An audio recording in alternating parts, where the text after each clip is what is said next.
ça? Ici, dans un manoir hanté où, soi-disant, se déroulent d'odieux sacrifices.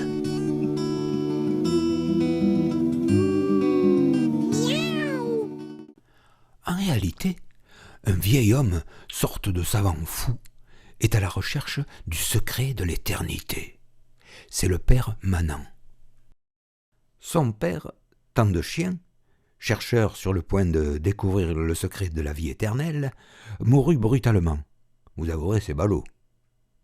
En s'appuyant sur des documents précieux de son malheureux ancêtre, le père Manant passe des nuits entières à faire des expériences nouvelles sur l'écoulement du temps et de l'existence.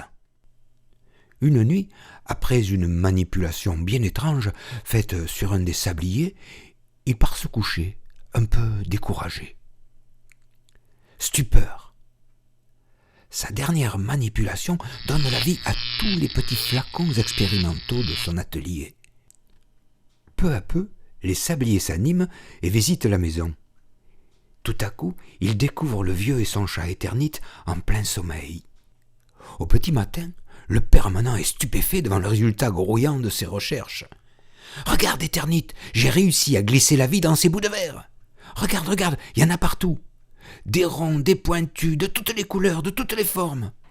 Allez le chat, rassemble-moi tout ça, hein, et on va les emmener dans la cave. » Le chat, heureux d'obéir, court après les sabliers apeurés pour les réunir et les emmener dans leur obscure prison.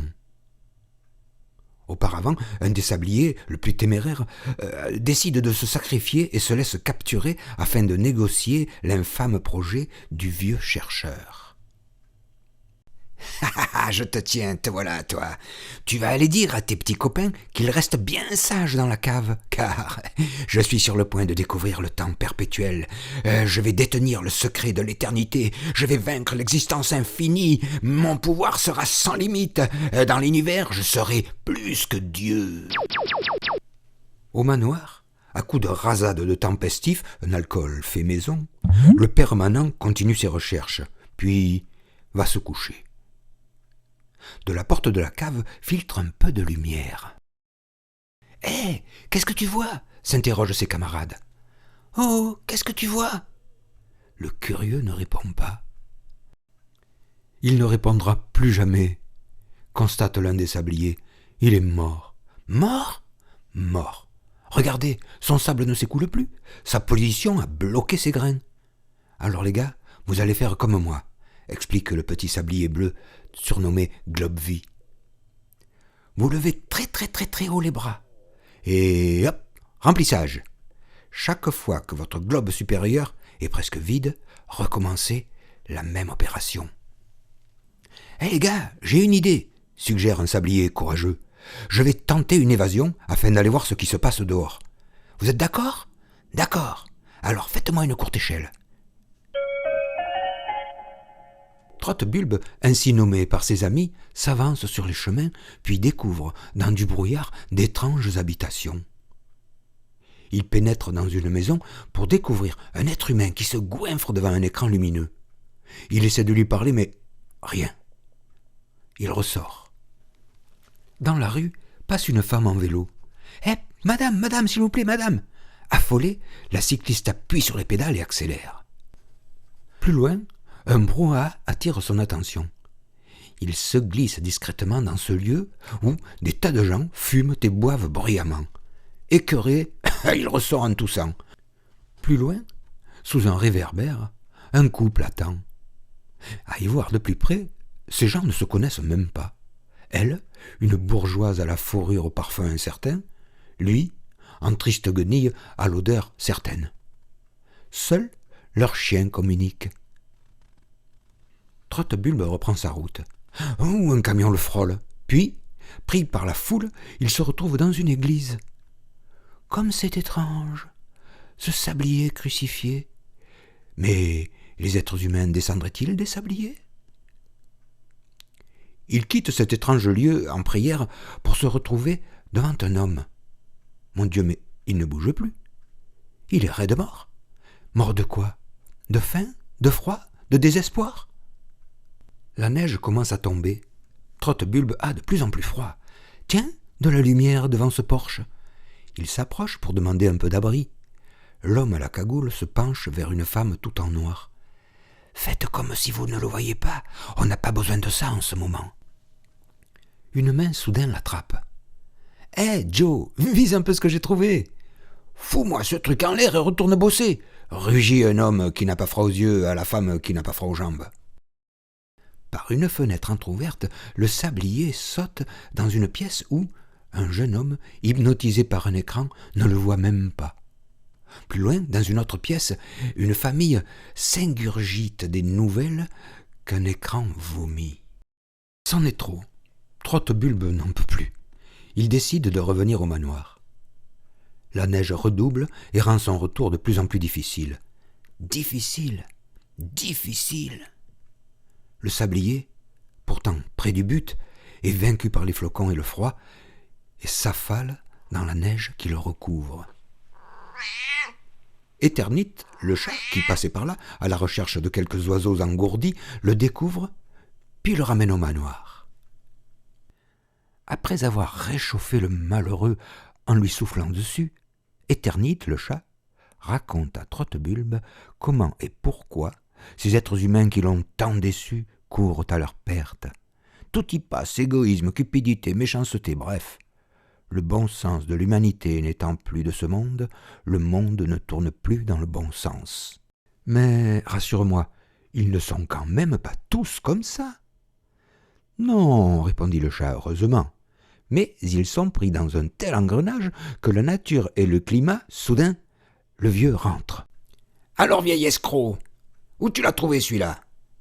Tu ne serais pas un peu complice de son évasion par hasard ?» s'égosille le permanent furieux. Dans la cave, Trotte-Bulbe raconte son voyage à ses copains attentifs. « Écoutez les gars, dehors, c'est l'enfer. » Contre, le chat n'est pas si mauvais que ça. Il m'a sauvé la vie. Au même instant, Éternite apparaît et leur raconte. « Je vais vous aider les gars. Le vieux m'en a fait tellement baver, je vais me venger en vous aidant à sortir d'ici. Mais attention, attention, je crois qu'il arrive. » En effet, le vieux éclaire la troupe de sa lampe électrique et choisit l'un d'eux pour continuer ses expériences. Là-haut, stupeur, dans son sablioscope, il découvre que le grain d'un sablier n'est autre qu'un autre sablier. Et le grain de cet autre sablier est un autre sablier. Ils se multiplient à l'intérieur d'eux-mêmes. C'est la vie qui coule à l'infini.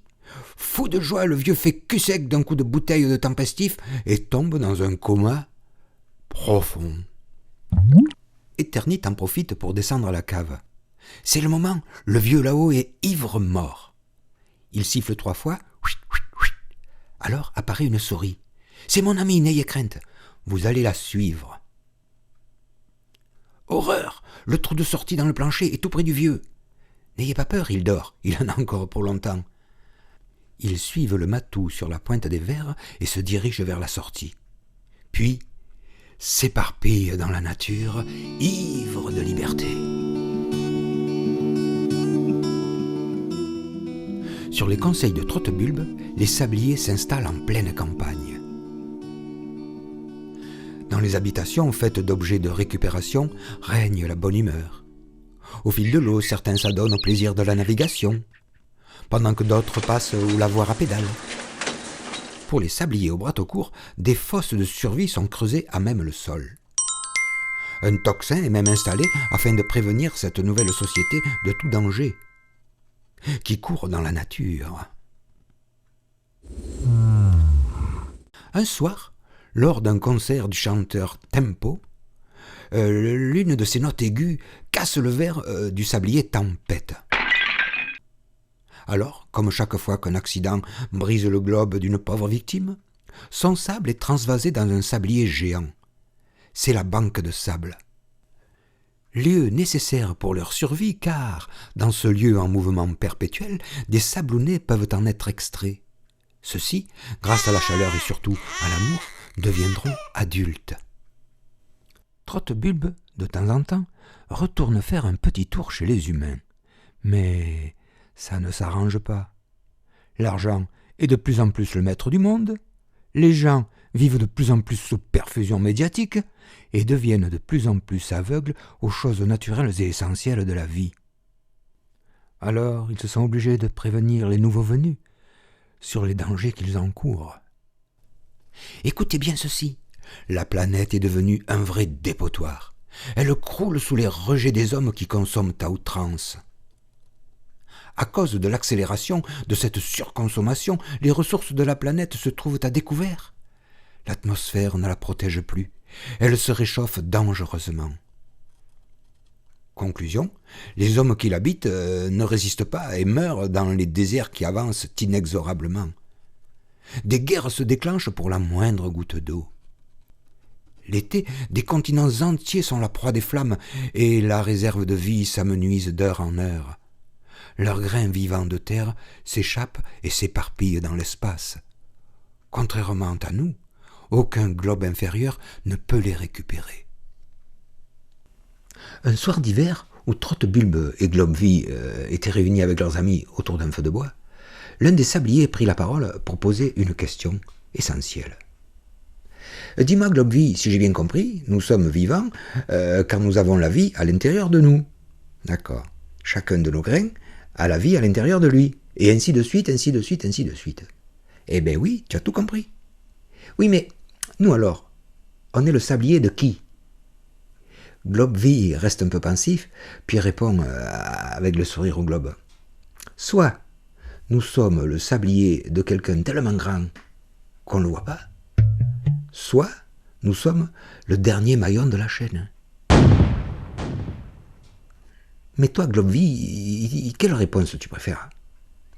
Oh, moi, tu sais, en général, je trouve les questions beaucoup plus intéressantes que les réponses. Alors, l'important, c'est pas tellement où on va, mais le chemin qui nous y mène. Et le sablier, perplexe, réfléchit et répond. Mais si nous sommes le dernier maillon, Dieu, c'est nous ? Et Globeville répondit. Peut-être. Cette époustouflante génération de sabliers va-t-elle envahir le monde ? Ces petits êtres nouveaux, transparents et lucides de leur trésor intérieur, vont-ils sauver la planète ? Vous le saurez dans un prochain épisode. Peut-être.